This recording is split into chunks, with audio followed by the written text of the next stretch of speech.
गोंदिया जिल्ह्यातील देवरी तालुक्यामध्ये देवरी पत्रकार संघाला शासकीय जमीन उपलब्ध झाल्यानंतर देवरी पत्रकार संघाच्या वतीने त्या ठिकाणी एक नवीन इमारत बांधली असून एका हक्काची जागा आता पत्रकारांना मिळणार आहे। या नवनिर्मित इमारतीचा लोकार्पण सोहळा पार पडला असून यानिमित्त देवरी पत्रकार संघाकडून देवरी तालुक्यामधील गुणवंत 10वी व 12वीच्या विद्यार्थ्यांचा सत्कार करण्यात आला। विशेष म्हणजे गोंदिया जिल्ह्यात पत्रकार संघाला कुठेही जागा उपलब्ध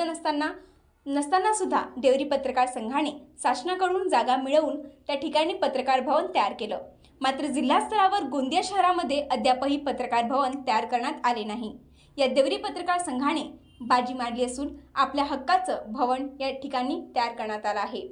या कार्यक्रमात उपस्थित माजी आमदार संजय पुराम, भाजपाचे भंडारा गोंदिया संघटक मंत्री बाळाभाऊ अंजनकर, पंचायत समिती देवरी सभापती अंबिकाताई बंजार, उपसभापती अनिल बिसेन, जिल्हा परिषद सदस्य संदीप भाटिया, देवरी पंचायत समिती गट विकास अधिकारी सिंगनजुडे, देवरी नगर पंचायत नगराध्यक्ष संजू उईके, नगर उपाध्यक्ष प्रदनीयताई संगीटवार, नगरसेवक आफ्ताब अन्नू शेख, नगरसेवक महेश जैन, नगरसेवक व गट नेते शेंकी भाटिया, नगरसेवक रितेश अग्रवाल, नगरसेविका कौशलबाई कुंभारे, नगरसेविका भेलावेताई, नगरसेविका पिंकीताई कटकवार, नगरसेविका मेश्रामबाई, नगरसेवक संजू दरवडे, नगरसेवक शकील कुरेशी, बाजार समिती संचालक अंशुल अग्रवाल, भाजपा गोंदिया जिल्हा सचिव अनिल येरने, देवरी काँग्रेस शहराध्यक्ष कुलदीप गुप्ता, देवरी तालुका पत्रकार संघाचे अध्यक्ष प्रसाद संगीडवार, सर्व गुणवंत विद्यार्थी, त्यांचे पालक आणि सर्व